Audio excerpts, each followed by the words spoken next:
ভারতের জয়ের দিনে বিশ্ব রেকর্ড গড়ল রোহিত শর্মা। ক্রিস গেলের একটি রেকর্ড জুরমার। বন্ধুরা, আপনারা যদি দেখতে চান কি রেকর্ড গড়ল রোহিত শর্মা, কি রেকর্ড ভাঙলো ক্রিস গেলে, তাহলে ভিডিওটি শেষ অবধি দেখতে হবে।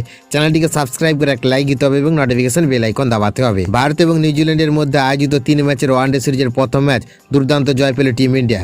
রবিবার 11 জানুয়ারি বড়দায় অনুষ্ঠিত এই ম্যাচে ভারত 4 উইকেটে নিউজিল্যান্ডকে পরাজিত করেছে। এই জয়ের সঙ্গে সঙ্গে ভারতীয় সমর্থকদের আনন্দ আরও দ্বিগুণ হয়ে যায়, কারণ এই ম্যাচে একটি ঐতিহাসিক বিশ্ব রেকর্ড গড়ে অধিনায়ক রোহিত শর্মা। ব্যাট হাতে ইনিংসের শুরুটা বেশ আত্মবিশ্বাসের সঙ্গে করেছিলেন রোহিত। যদিও তিনি বড় ইনিংস খেলতে পারেননি, তবুও আন্তর্জাতিক ক্রিকেটে এক অনবদ্য কীর্তি অর্জন করেন তিনি। বিশ্বের প্রথম ব্যাটার হিসেবে রোহিত শর্মা আন্তর্জাতিক ক্রিকেটে 650টি ওভার বাউন্ডারি হাঁকানোর নজির গড়লেন।